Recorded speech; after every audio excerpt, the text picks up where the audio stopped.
Ngiyakuzwa baba. Uyangizwa Kodwa Mazulu? kubuhlungu usungenza ifurniture yasemzini wakho. Angazi Ngeke Mazulu akhona ukukhuluma lokho Mazulu. Mase ukhuluma kanje usakhuluma ngendlela okuyona Mazulu. Kanti ngeke uzungenze. Ingakho ngoba kusho sokubizela abantu bakho. Uyasibona Mazulu inkinga ngakuwe. Uyayibona Mazulu ingakuwe inkinga. Mazulu. Uyayibona Mazulu ingakuwe inkinga. Mana ubafa yabona inkinga ingakuye lo. Uyayibona inkinga ukuthi ngakuyena njengoba ikhamba ngakumina nje. Uyayibona ukuthi ngakuyena inkinga Mazulu. Mina njalo vele mase niqalana ukwenza lezi zinto zenu mase nivukula kaqali. Uvukula kaqalwana lapha. Angeke Mazulu ukhulume kanje nami. Angathi uyabona ukuthi kusho nawe inkinga ingakuwe. Uyayibona inkinga ingakuwe inkinga. Wayipho lamadoda ezosupport wena la. Inkinga ukuthi wena usangithinta endlini ingakho.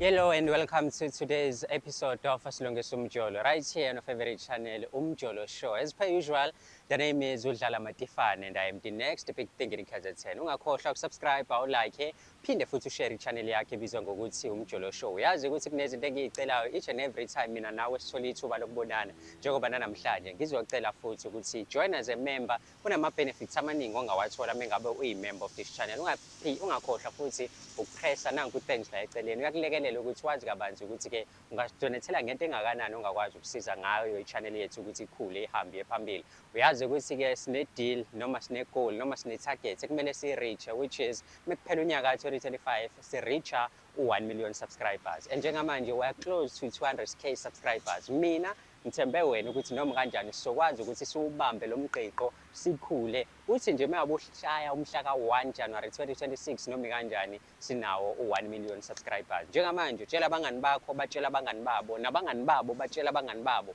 ihlobo imndeni wonke umuntu ukuthi abasubscribe to this particular channel ebizwa ngokuthi Umjolo Show. Konke ke lokho nikwenzela Udlala Matifane nikwenzela Umjolo Show. Mekuthi uneyinkinga esithi umjolo si-email njengamanje umjoloshow@gmail.com, that is umjoloshow@gmail.com. Ungakhohlwa mekuthi akekho ongakwenza Matifana Ken and Matifana Will asambe siyobona ukuthi indaba zabo namhlanje zihamba kanjani nanokuthi silungisaphi. Sanibonani, igama lami nguLizwi wakamdlalose. Ngizela kwasilungisa umjolo ngesimo sokuthi nifuna ningisize la kwingodosi yami khona ongahambi kahle phakathi kwami naye. Bukelwa hlelo silungisa umjolo masiphinde sikubingelele futhi uma ukuthi uyaqala nqa ubukela yona i-channel yakhe ebizwa ngokuthi Umjolo Show. As per usual uyazi ukuthi ke uNkulunkulu wemjolo usokalazo zonke izintombi ezifika kule channel ezinamadodazo kodwa zithi singaxabana nawo mase kuthiwa zijola noMatifane. Uyazi ukuthi ke le show is proudly sponsored by EasyBet. Njengamanje ungakwazi ukuthi udownload i-app yabo ikhona ku-iOS ungaphinde futhi uyithole on Google Store ukwazi ukuthi ube nayo. Then masunayo register usebenzisa i-code yethu umjolo. Ngokwenze njalo uzibeke ethubeni lokuthi ukwazi ukuthola u-50 sarapha bonus phinde futhi uthole namanye ama-benefits amaningi kakhulu ongakwazi ukuthi ube nawo ngokusebenzisa u-EasyBet. So njengamanje hamba uyo-register bese uyabhetha usebenzisa-ke u-EasyBet. With that being said kusho ukuthi-ke siyayiqala-ke episode yethu yosuku lanamhlanje just to check ukuthi iy'ndaba zithini zihamba kanjani okuyikuphi lapho sisolungisa khona ngoba uyazi thina we all about fixing imijolo eminingi yahlukahlukene eNingizimu Afrika. Asigcini-ke futhi lapho siyawuthela nosawoti esilondeni kodwa phela sivele siwuthelekele nje siyabuka kuqala ukuthi uhamba kanjani izinto then mase kuyimase uwuthele. Eceleni kwami khona usisi okhona njengamanje sokhuluma naye kabanzi sazi kabanzi ukuthi kungani la nanokubuka nje ukuthi sizokwazi ukulungisa inkinga nayo. Dadewethu sawubona. Yebo njani bhuti? Ngiyaphila kunjani? Ngiyaphila nami. I know. Ngiyathokoza kakhulu ukuthi ngibe nawe namhlanje ohlelweni sizokhuluma thina soba u2. But before sikhulume nje ngathanda ukuthi siqale sibingelele umbukeli ekhaya nanokuthi umkhumbuze ukuthi ubani wakabani esinayo. Sanibonani babukeli ekhaya, igama lami mina nguNonkululeko kwaZulu. Yebo. Nonkululeko Zulu. Makeba. Makeba. I know. Siyabonga kakhulu ke Makeba. Ula namhlanje kwishow simply because kunomfowethu othe ufuna ukukulanda fresh akubekelani ikhulume no2. Igama lakho Lizwi. Awuyizwi baba khuluma. Ulizwi umfoka mdlalosi. Ngabe uyamazi lo muntu? Uma umazi kanjani? Ngiyamazi yena umyeni wami. Ya, umyeni wami nje. Wow, yani ngiyabona nesmile esiqala ebusweni ukuthi hayi i-happiness ikhona yonke into ihamba kahle. Mhlampe uma ungangichazela mina ngolizwi, angimazi wena uyamazi, umazi kangcono. Ungamchaza njengomuntu onjani? Ubaba uLizwi indoda e-right eyihloniphayo neyithandayo. Kodwa ukuthi phela sabantu-ke siphila emhlabeni-ke ya there and there nje. Kodwa yena umuntu o-right. Futhi okulula noku-communicate naye nje umuntu okahle. Okay. Ula ohlelwe namhlanje igama lesho yethu silungisa umjolo. Okusho ukuthi nawe njengoba ula namhlanje uzolungisa. Mhlampe uma kwenzeka niba nenkinga wena nopartner wakho nenze njani niyahlala phansi nixoxe ngazo noma ukunikeza ispace mase ni right niphinde nihlangane. Sike sihlale phansi sixoxe ngazo inkinga zethu esuke sibhekene nazo ngaleso sikhathi. Kodwa kuwukuthi-ke kudepend inkinga esuke sikuyona ngaleso sikhathi. Uma ukuthi akekho o-understandayo ngaleso sikhathi ngike ngiphume ngimshayise ngomoya or yena aphume angishayise ngomoya. Kuthi mase sibuya sihlangane sikhulume inkinga sidlule futhi kuyona kuphinde kuphileke. Okay, utheme ngabe mhlawumbe uthola i-call ethi udingakala le ekhaya kufanele uzolungisa nawe. What went into your mind? Mhlawumbe ukacabanga ukuthi umyeni wakho ukubizela ukuthi noma uthi hayi no sengobona khona cause wena ububone ngathi yonke into isihamba kahle. Kukhona kona la sike sangabona khona ngasolinye sinaye. So ngacabanga ukuthi mhlambe ngoba ningifonela mhlambe ikona lokho angibizele khona la. Kodwa angikho sure sesizozwa kuyena ukuthi kahle kahle yini imbangela ukuthi ngibe la. Okay. So you're not sure so khuluma ngani but ready and we are sure ukuthi ufuna ukumbona. Yeah, ngi-ready and ngisho ukuthi ngifuna ukumbona. I know. Uyezwa ke mbukeli uMaZulu ready and uyafuna ukumbona ubaba wakhe bahlale phansi bakhulume. Mhlambe nawe ufuna ngelinye ilanga ukuhlala la uhlale ne-next big thing in KZN khuluma izindaba zakho nopartner wakho kulula kakhulu ongakwenza. Email njengamanje umjoloshow@gmail.com. That is umjoloshow@gmail.com. Njengamanje Thimba lethu liyahamba uyazi angihambi ngedwa. Lesilandela kumfo kaMdlalo selimbeke la mengabe efika sobe sesiqala ke indaba yethu sibone ukuthi ihamba kanjani ekuphi lapho kumele silungise khona. Ungakhohlwa siyalungisa kodwa mekumele nje sithi nje sicwaye esilondeni siyawufaka kodwa kubaleka kakhulu ukuthi le ekhaya siyalungiswa sini. Ungayindawo solanda kumfo kaMdlalo sesimbeke la.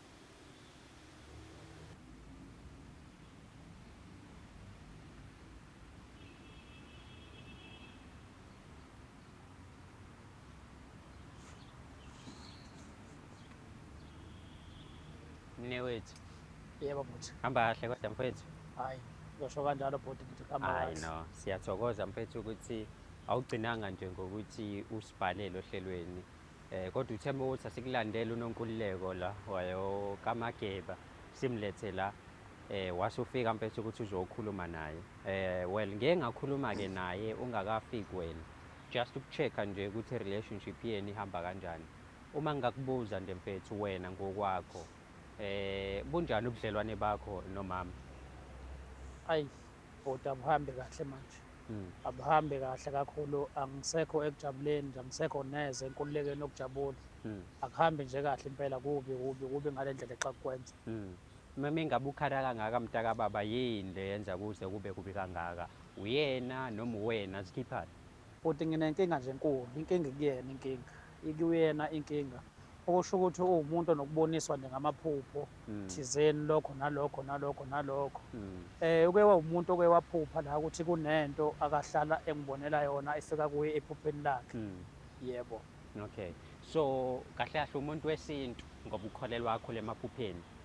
Ukholelwa kakhulu emaphuphweni mfowethu, ukholelwa ngale ndlela exa kukwenza ngangokuba kwamina ugcine sengasangizwa mangabe nginegama akangizwa ukutshela ngokukholelwa emaphuphweni manje uyiwona asembuza asemlawula ngale ndlela exa kukwenza futhi. Okusho ukuthi noma yini eyiphuphile yena uyakholelwa kuyona nomethe ukuthi incane kangakanani. Uyakholelwa kuyona, uyakholelwa ngale ndlela exa kukwenza futhi ngeke ngize futhi ngangokuba ngiyahluleka ukumbonisa mangabe ngimbonisa. Akafuni ukuzwa mina uncamela ukuthi ezwe lamaphupho akhe lawo. Manje mfethu lento yamaphupho isi-affecthe ubudlelwane benu. Mhlambe uke wazama ukuthi umhlalise phasi umbonise ukuthi mama angikho happy ngokuthi noma njengoba usho ukuthi uzuhluleke ubusuzamile wahluleka. Ngeke ngazama kakhulu ngale ndlela exa kukwenza kwasho ukuthi futhi khona nezinye indlela akaseze wahamba wabuye ngitshele lokho akangitshela kona lokho nalokho ngizamile nje kakhulu ingakho sengize ngathi angibhalele la kwasilungisa umjolo ngizwe ukuthi mhlambe ninganceda ngani uma engabe ukhuluma ngeindlela seke wazihamba mhlawumbe omunye umuntu obukayo njengamanje uzofuna ukwazi ukuthi ngenzeka mhlawumbe ukuthi umama usephumile mhlawumbe wacheatha noma mhlawumbe wenze izinto zokuhamba abantu kwenzakaleni le ndlela othi kwawazihamba indlela ezikanjani usehambe indlela enjenganokuba into zesintu zokokuzwa kubantu besintu yebo okay umama ngiye ngakhuluma naye mfowethu yena ukubeke nje umuntu oright wakubekeza umuntu omthandayo omkhathalele mhlambe ngale kwamaphupho nezinkinga ezikhona yena kungamchaza kanjani hayi yena umuntu nje oright naye ngeyakhe indlela ukuthi nje into ekuyiyona inkinga kakhulu mina engibhekene nayo leya lamaphupho akhe lawo uthi mina ngiyamjolela manje ikona lokho kuphazamisa uthando lami naye njengamanje lokho nje kuphela okuyikona okuyinkinga kumina I know ngoba ukhona mfowethu nangu lapha phambi kwethu ngizoninikeza nje isikhathi sokuthi mhlawumbe nikhulume uma kuwukuthi ekhona la kumele kungenelele khona sengiyongenelela uyena uMaZulu lo ungakhuluma naye Mazulu njengoba ngibhalele la kwasilungisa umjolo ngithe akwengibhale la kwasilungisa umjolo ngathi akwesize la beke bengincede kule nkinga esibhekene nayo mina nawe Mazulu nginenkinga ngawe nginenkinga enkulu engangokuba manje ngiyabona ukuthi endlini akusekho ukushaya umoya ayisekho into eyinkinga Mazulu nginenkinga ngalezi inkolelo zakho lezi zamaphupho ukuthi wena uthi manje ngiyakujolela mina Mazulu ngale ndlela engingazi ngangokuba mhlawumbe mina uqonde ukuthi wena usukholelwa manje emaphupheni akho manje awusakholelwa kumina njengoba usuze wangithatha wangihambisa nasesangomeni nje safika sahambisana nawe lapho ukuthi mina ngiyakujolela Mazulu ngiyakuzwa baba kodwa ngithi uyazi ukuthi vele la ekhaya emaphupheni ami besikholelwa kuwona ngoba nawe ngake ngakuphuphela ukuthi uzothola umsebenzi awusebenzanga baba awusebenzi njengamanje Mazulu ngiyasebenza njengamanje kwakuyinto enhle leyo vele mangabe ngiphuphela umsebenzi ngoba umsebenzi iyona vele into ezokwazi angijwayele baba ukuphupha izinto zenzeke egcineni kosuku ziyenzeka Mazulu kodwa phela ngeke uze uthi ukungiphuphela ngokomsebenzi kuyinto enhle le ukungiphuphela umsebenzi ukuze sikwazi ukuphila njengoba sengiphupha ke manje ukuthi uyangijolela shuthi sisekwamanga manje ngoba sengiphupha lokho hayi angeke weMazulu uzosho kanjalo ngeke Mazulu uzosho kanjalo ngeke Mazulu uzosho kanjalo ukhuluma ukuthi wena amaphupho mina ngiyakujolela angijoli mina Mazulu wena ola enhlizweni yami wena ayikho into engilapho baba enhlizweni yakho mina ayikho into engilapha enhlizweni yakho weMazulu ngeke phela ngithi Mazulu mangabe ngikhuluma nawe usuku ukhombisa ukuthi wena lento awuyizwa ngangokuba awufuni ukulalela mina angizwa vele angizwa because wena baba vele sekuningi kabi izinto ongasazenzi wena endlini manje ngenxa yokuthi wena lesizothola umsebenzi sunokungishayela ithupha nje ngingaqondi kahle ngeke Mazulu uzosho kanjalo emsebenzini ngiyasebenza mangibuya ngiyangikhathele ngiyageza ngiyadla ngiyalala Mazulu imini indoda lapha kuloya muzi imini indoda kuloya muzi loyana ngiyakuzwa baba kodwa kubuhlungu usungenza ifurniture yasemzini wakho angazi ngeke Mazulu akhona ukukhuluma lokho Mazulu masukhuluma kanje usakhuluma ngendlela okuyona Mazulu kanti ngeke uzungenza ingakho ngoba kusho sokubizela abantu bakho uyasibona Mazulu inkinga ngakuwe uyayibona Mazulu ingakuwe inkinga Mazulu uyayibona Mazulu ingakuwe inkinga mana ubafa yabona inkinga ingakuye lo uyayibona inkinga ukuthi ngakuyena njengoba ikhamba ngakumina nje uyayibona ukuthi ngakuyena inkinga Mazulu mina njalo vele mase niqalana ukwenza lezi zinto zenu mase nivukula kaqali uvukula kaqalwana lapha angeke Mazulu ukhulume kanje nami angathi uyabona ukuthi kusho nawe inkinga ingakuwe uyayibona inkinga ingakuwe inkinga wayiphona amadoda ezosupport wena la ukuthi wena usangithinta endlini ingakho ngicomplain ngeke Mazulu uzusho kanjalo Mazulu ngeke nakancane uzusho kanjalo wena yizwa mina angisebenzi ngamaphupho mina abantu basekhaya wena ngikulobolile Mazulu ngikulobolile Mazulu futhi into ejwayele ukuyenza le ngikulobolile wena Mazulu ungavela uyilanda nomqubawazi ekhaya ungavela uyilanda nomqubawazi akunokuthi ungenze lento ongenza yona ungangifebeli mina Mazulu akona amagama okukhuluma nami lawo akona Mazulu angikaze ngakufebela mina Mazulu angikaze nakancane mina ngakufebela Mazulu unenkinga wena kade ungithola Mazulu ungithola ngikutshela ukuthi kunomuntu engeke ngaphila naye kodwa futhi ayikho into etheni mina naye sayenza Mazulu uyangizwa Mazulu ukuthi ngithini ku Mazulu uyangizwa ngithini ku ngikuzwa uyangizwa Mazulu musu ukukholela kuwo wonke amaphupho lo muntu ngakutshela le ngeke ngatholana naye wena ungakabikho saphilisana kodwa isikhathi esincane kwafika wena ngena wena enhlizweni kodwa sho ukuthi mina manje wayingivezele le nto manje kodwa Mazulu uyangizwa Mazulu wangikhuluma nawe njengamazulu kuwena uyangizwa Mazulu imini esicathulo kumele sikhale sami esicathulo kumele sikhale kuwena Mazulu okay mhlambe mengabe uthi la baba uMdlalose kunomuntu owawuphila naye before kwafika uMaZulu nahlukana futhi anithandananga into etheni. And manje uMaZulu uyamphupha lo muntu. Ngabe mhlawumbe uphupha umuntu oyedwa nalo muntu wawujola Uyedwa. uyena. Uyikona kona umuntu oyedwa lo akamphuphayo futhi nakhona umuntu engeke ngaphila nje naye kancane uMaZulu engakabikho. Saphilisana ngangokuba ke futhi sathi saqhelelana. Ngafaka uMaZulu enhlizweni ngahamba ngovela kubo kaMaZulu. Ngiyezwa lamaZulu ukuthi mengabe ukhuluma kunama complaints phakathi. Mhlambe into eyenza kuze kufike la isimo sikhona manje ingoba mhlambe ubaba engenzi kahle noma ingoba mhlambe namaphupha akufakazela because ngiyezwa ukuthi iziningi izinto okhala ngazo. Ubaba endlini akasafani, ubaba endlini akasakuthinti, ubaba endlini iziningi izinto angazenzi. Kunjalo. And njengamanje kunamaphupho futhi akukhombisayo ukuthi ukhona into akwenzela zona. Kunjalo ubaba umdlalo wasesince athola umsebenzi. Angazi noma uqukuliswa amaqama saka sawoti indaba abuye endlini ageze ngimbekele ukudla mase sisekamereni ubaba umdlalo akasangithinti. Kujike futhi lapho ngizophupha lamaphupho. And okungixakayo sengizoqala manje ngizophupha into engeyona kodwa for all this while mina bengiphupha into yenzeke. And manje yena uzongitshela ukuthi lokho engikuphuphayo kwamanga kwamampunge konke. Ekubeni kwayena akaseyona indoda abekade ayiyona. Ngiya-understand uyasebenza kodwa once a while nama ngenze ngifile njengokuthi ngumuntu wesifazane. Uyafeyila. WeMaZulu mina indoda lekhaya maZulu uyangizwa ngoba sengilibekile lelo gama ukuthi lekhaya imina indoda maZulu. Kumele wena uzwe mina maZulu ukhale sami isicathulo kuwo. Mina njengoba ngikutshela ukuthi angiyazi leyo nto leyo kuyona oyisolayo ayikho leyo nto leyo kuyona oyisolayo. Kumele khale sami isicathulo maZulu. Sizokhala ngoba vele sihlezi sicindezeleka thina sabantu besifazane. Uke waveza ukuthi nize naye enyangeni noma ezangomeni but still inyanga yahamba noMaZulu. Shuthi wena usola ukuthi mhlawumbe uMaZulu wayithenga leyo nyanga noma mhlawumbe yito lelakhiwe ukuthi kuthiwa wena uyajola. Uthi inyanga ithatha imali ifake esikhwameni. Imtshelile nje ukuthi vele kunjengoba yena kunjengana lento akaze ngayo yena njengoba ekuyona nje inyanga. Yamtshela athi kunjalo nje. Okusho ukuthi mina manje yami indaba vele bekuqonda ukuthi iyacinezeleka. Yami indaba. So wena uveza ukuthi into yakho nosisi lo kuyena ovela emaphupheni into endala. Into endala futhi leyo. Into endala leyo. Relationship yakho manje but into endala. Umuzi wami manje ngenxa yento endala. Esengasekho kumanje nanga umuntu osesenhlizweni yami mina. Nakubo lo muntu lo ngimlobolile ngivelile manje. Kuyela ngasemaphetholweni. Namhlanje kodwa akasafuni ukuzwa mina kulomuzi. Uzokuzwa kanjani ungasamthinti? Uzokuzwa kanjani ungasamnakekeli? Angithi manje wena khona izinto othe mengabe ufika kwi-relationship yenu wafike wamnunusela ngazo wamhalisela ngazo but njengamanje usushintshile uthi awusamthinta ngase kuphela isikhathi esingakanani umsebenzi mfuthu emsebenzini ngiyasebenza mangibuya ngiyageza ngiyadla ngiyalala mfuthu so asisekho isikhathi mfethu sincane mfuthu kona isikhathi sakhe lisasebenza kodwa ngiyasebenza hayi kona yonke into umshini use-right usaduma uthe stop baba usuke ubonaphi ukuthi uyasebenza maZulu wena ayikho indlalo oyitholayo maZulu kumina ayikho indlalo oyitholayo la kumina maZulu pho konke lokho ayikho indlalo oyitholayo la kumina uvutho ndaba nje lonke lisaqonda la kuwena hayi bandla ngeke sho ukuthi liyaqonda la liqonda khona because ngoba mina ngithi ngifurniture la endlini ngiqonda kuwe maZulu mina ngisayigqiba ikhebuli maZulu angisayigqiba ikhebuli mina ngiyayigqiba kuwe maZulu ikhebuli usuthi usukucabanga mina la usuyigqiba khona mina ngigqiba kuwena maZulu ikhebuli hayibo usugumbe lo mgodo usuzuyigqibe khona